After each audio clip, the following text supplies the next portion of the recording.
My guest is musician, songwriter, producer, Jack Antonoff. Thank you so much for taking the time. Thanks for having me, Mitch. Where are you? I'm assuming in New Jersey. I'm actually in New York. I bounce back and forth. I live in New York and New Jersey, and I usually move around the world, but not so much this year. And before we started the official chat here, Jack and I were lamenting that we're both germaphobes.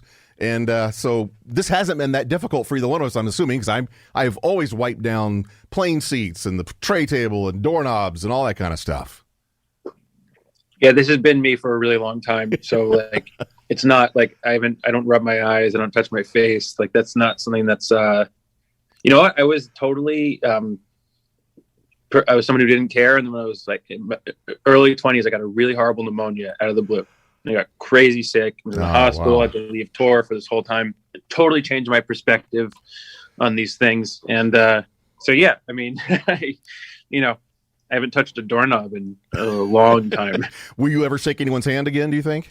Because I will not. I don't see that. I think the handshaking is so aggressive to begin with, because it's like upon meeting someone, why would the formality be to create a transfer of germs upon meeting? I think just putting your hand up as a hi is really nice. Yeah. I even prefer the hug over the handshake because typically it's cloth on cloth. True. I like the namaste. I just kind of signal. Yeah. Like that. I just to recognize someone's presence. I prefer to do it just with words. Now, Jack, in normal times, you are extremely busy. You're a very productive guy, often working on several projects at once. And one article I read about you refers to you as a chronic multitasker. So how have you spent the lockdown? I'm assuming you've been quite busy. Well, I have a studio in my apartment, which I am right now. So it's weird because my life is writing and recording music and then touring. And half of my life is gone.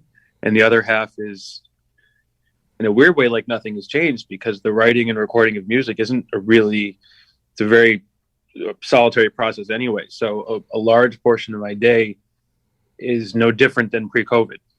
So that's a really weird, mind-bending thing for me where, I have friends who their entire industries are just gone and their lives are totally new. My crew, perfect example, their lives are unrecognizable. And then I have people who always work from home, and obviously it's tough for everyone, but their life is somewhat similar. And mine is really split in the middle.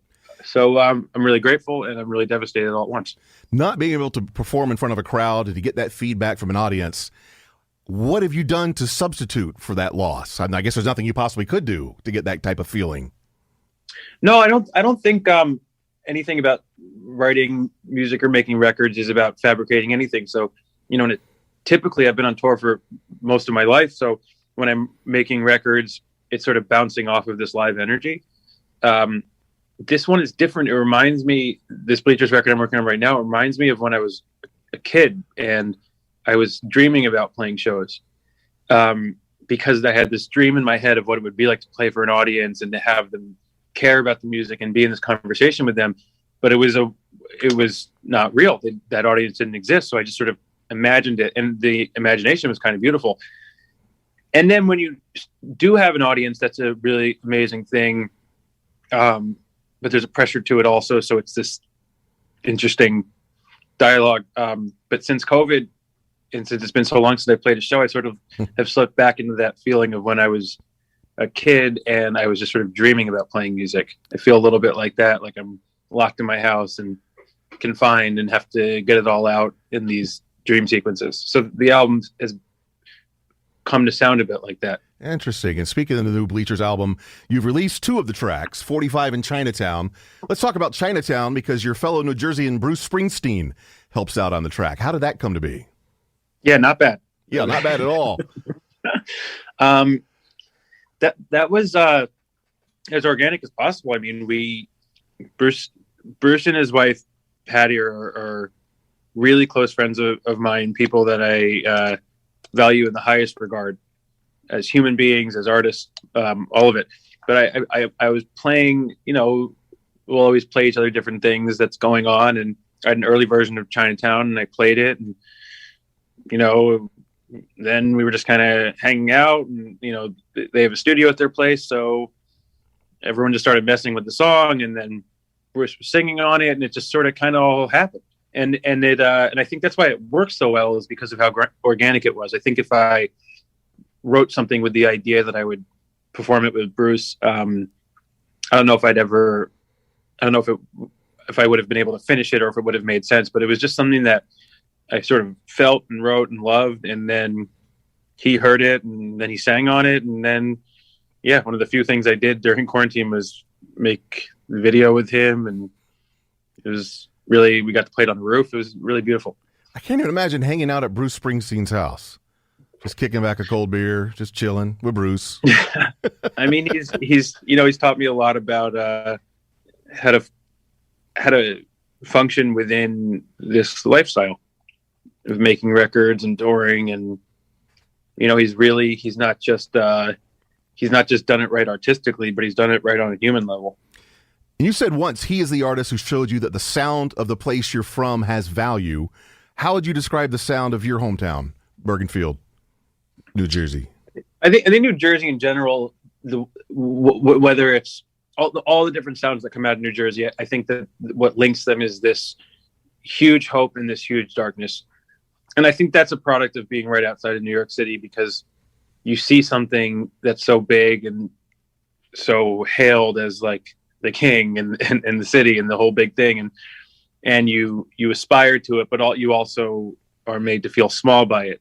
And so you have this weird pride, but also this energy of trying to get out. So it's just this big blend of hope and darkness. And that's always been in the things I naturally write. It's always been in the things that I love to listen to. And at some point you start to realize where that comes from.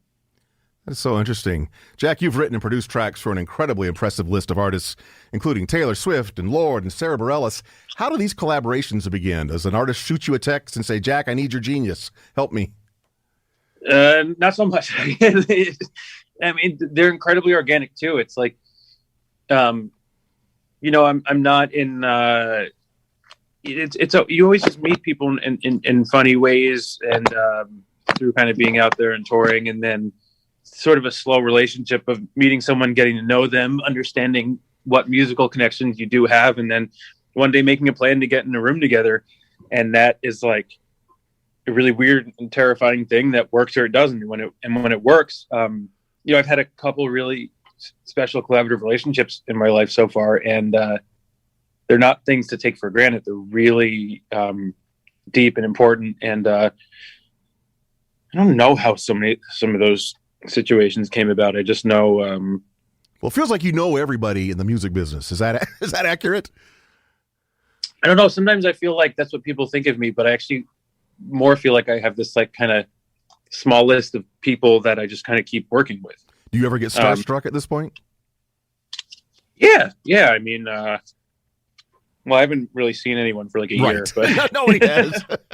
Good point. But yeah, of course. I mean, it's always people who, for me, I've had a really like pivotal moment in my life to their work, whether it's their film or their music or anything like that. Where I think the nature of feeling starstruck is when you feel you know someone and they don't know you, and the reverberation of how awkward that feeling is. Yeah. Wait a second, I know you, but you don't know me, so then I can't be normal. And that's not just if you see someone on TV, you don't think you know them. That's a really deep thing where it's like if you really spend time with someone's words or their images or whatever it is, you can really feel like you know them, but they don't know you.